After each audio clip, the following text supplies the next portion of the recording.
Hello, what's up?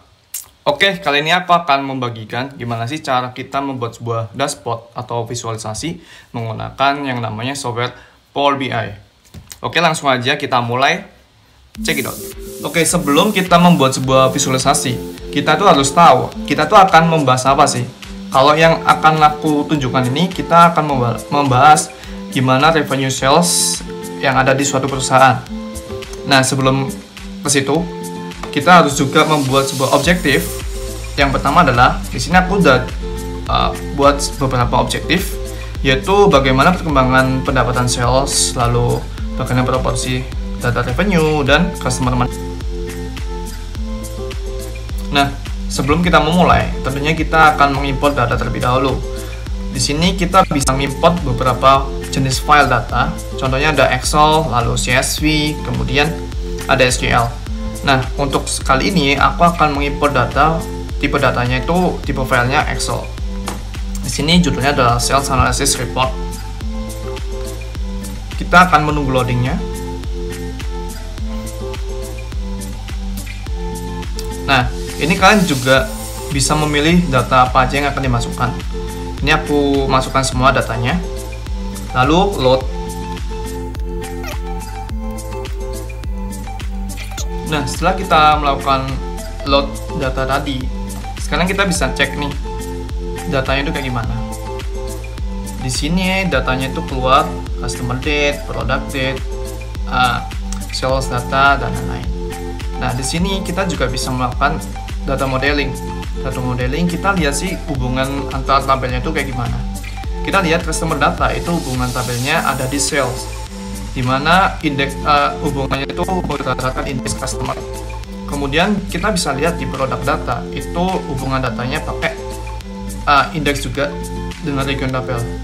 Untuk kali ini kita hanya menggunakan customer data dan sales data. Nah, sebelum kita melakukan visualisasi, kita harus melakukan data cleaning terlebih dahulu. Kita lakukan data cleaning dengan mengedit query. Di sini kalian bisa melakukan cleaning atau melakukan pengeditan. Yang pertama tentunya kita akan melakukan cleaning, yaitu dengan remove blank, yaitu remove missing rows. Kita klik, yap, sudah. Setelah itu kita akan melakukan delete duplicate. Delete duplicate di tempat yang tadi, remove duplicate. Dan that's right. Next, kita tentunya nggak pakai semua kolom itu semua. Nah, untuk lebih mudah dan lebih nyaman dalam melakukan visualisasi, kita hapus yang tidak dipakai. Contohnya ini, kita hapus, terus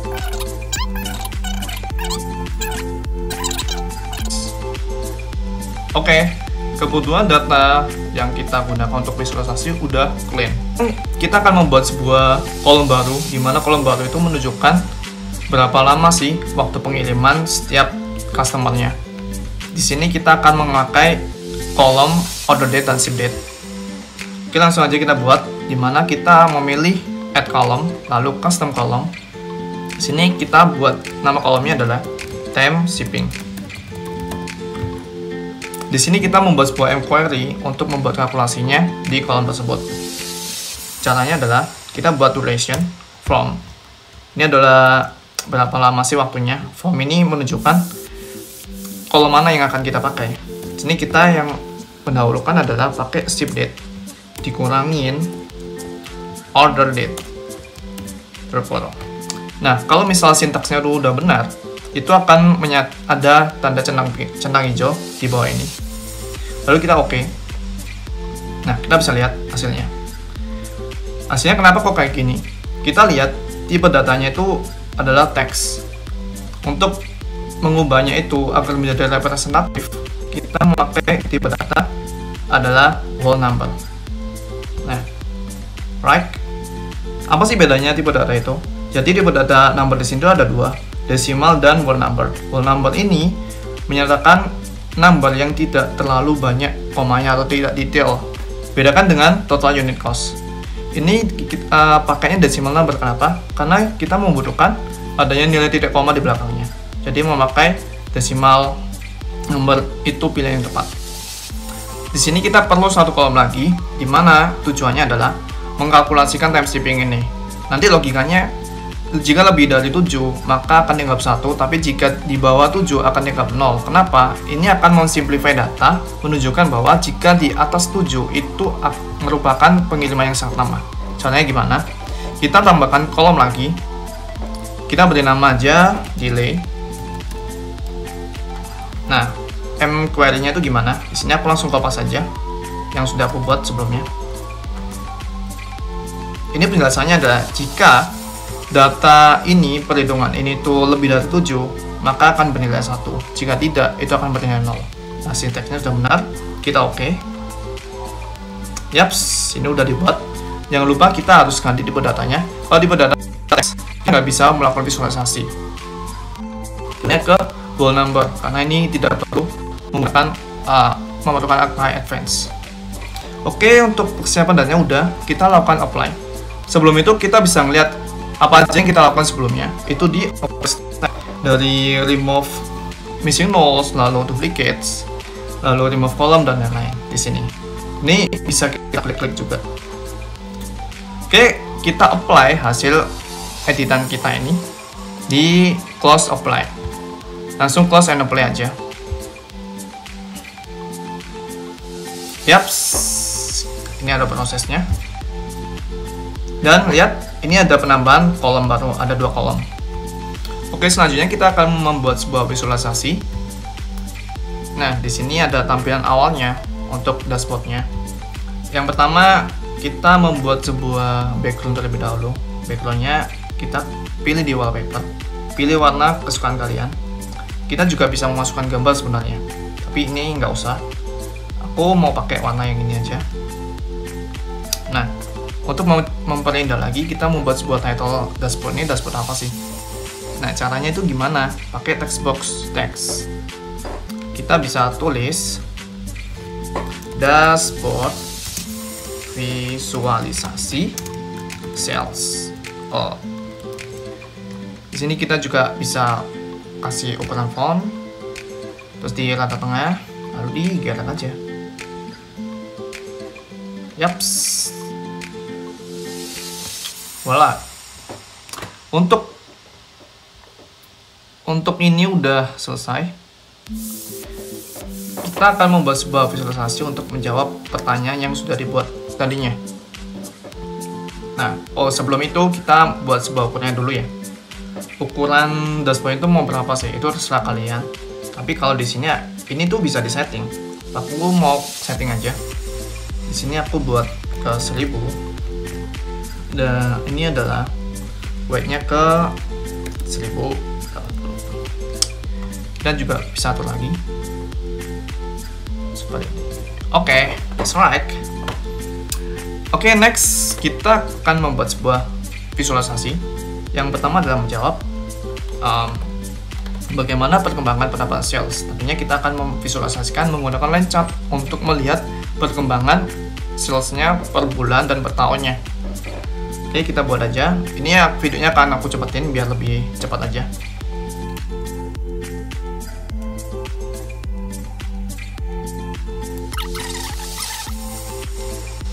Oke, selanjutnya kita akan melakukan styling pada visualisasi line chart ini biar lebih representatif dan lebih mudah untuk dilihat.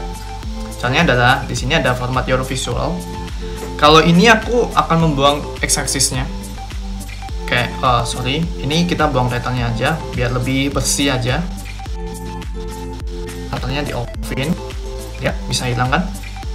Lalu kita juga akan y-axis-nya juga akan kita buang title-nya. And that's right. Sini kalian juga bisa membuat sebuah menghilangin grid lines-nya. Kalau ini aku selalu buang sih, biar lebih bersih aja visualisasinya. Ini kita bisa buang di off kan. Oops. Dan set. It's okay, it's done. Selanjutnya kita akan mengedit title-nya agar lebih representatif dan lebih jelas. Ini kita edit aja title-nya. Kita kasih nama sum of revenue. Nah, kita juga bisa kasih ukurannya berapa. Ini aku kasih 20 aja. Lalu di bold, kita juga bisa buat warnanya itu warna apa. Ini aku ganti warna ini aja. Lalu di rata tengah. Boom. Dan ini udah selesai untuk line chartnya. Selanjutnya, agar lebih kelihatan overview-nya itu kayak gimana, itu kita bisa buat sebuah label atau card. Di sini namanya card.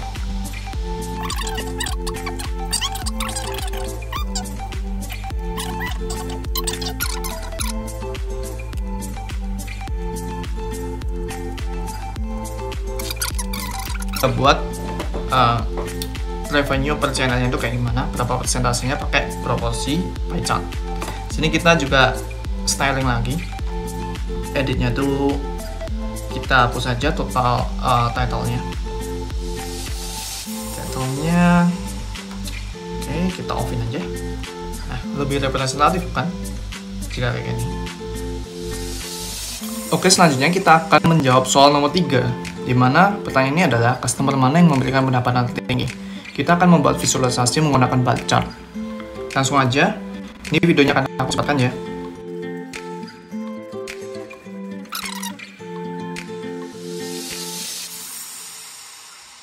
Nah, untuk styling ini aku merevisi title-nya itu menggunakan customer of revenue gitu. Ini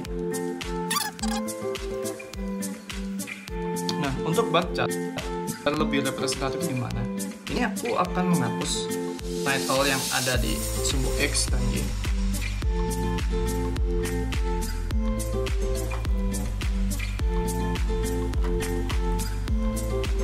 Nah, ini akan aku hapus saja yang di sumbu X-nya. Tapi akan aku ganti dengan menampilkan labelnya. Nah, ini lebih representatif dan lebih tidak messy gitu.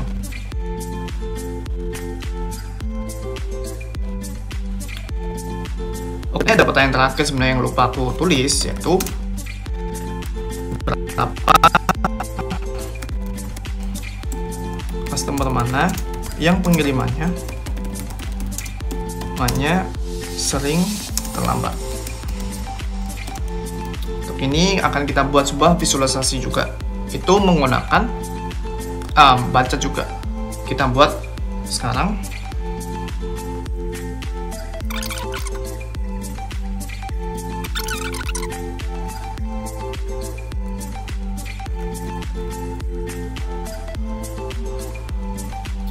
Nah, oke, ini udah kita buat visualisasi untuk menjawab semua question ini. Ingat, kalian membuat visualisasi, tentunya kalian ingin menjawab sebuah question yang sudah dibuat. Itu tujuan buat visualisasi.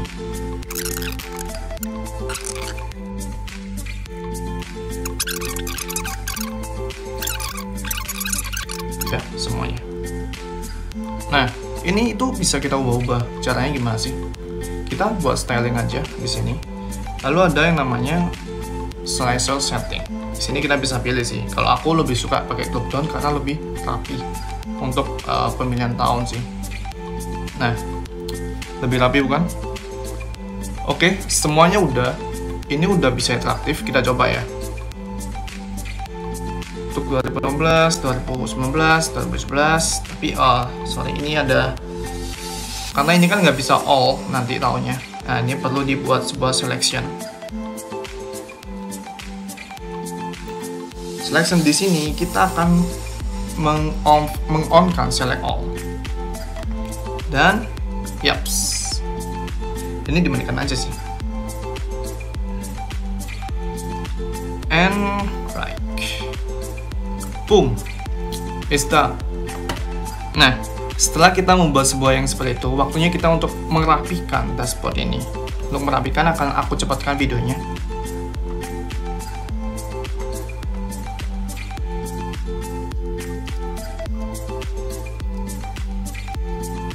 Kita akan mencari insight dari analisa yang kita buat. Caranya gimana? Kita pakai objective function, objektif yang kita buat sebelumnya. Contoh yang pertama adalah soal bagaimana perkembangan pendapatan sales. Kita akan menjawabnya.